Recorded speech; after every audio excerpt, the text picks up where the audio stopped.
আপনারা জানেন বর্তমানে শিশুদের মধ্যে মিজেলস, যেটা বাংলায় হাম বলে থাকে, এই হাম রোগের প্রাদুর্ভাব দেখা যাচ্ছে। পুরো দেশব্যাপী এই রোগটা এমনভাবে ছড়িয়ে পড়েছে যে যেই বাসাতেই শিশু আছে, শিশুদের অভিভাবকরা খুবই আতঙ্কিত এই হাম নিয়ে।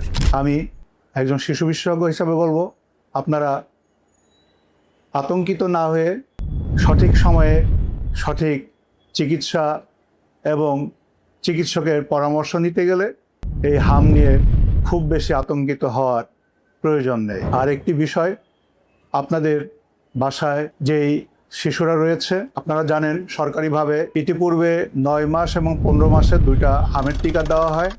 যদি আপনার শিশু হামের টিকা দেওয়া হয়েও থাকে, তবুও সরকার থেকে যেই হামের বুস্টার ডোজ দেওয়া হচ্ছে, আপনারা আপনাদের শিশুকে এই বুস্টার ডোজ নিয়ে নিন।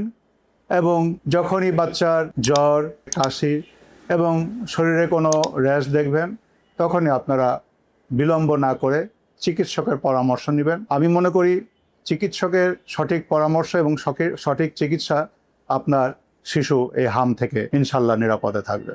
ধন্যবাদ।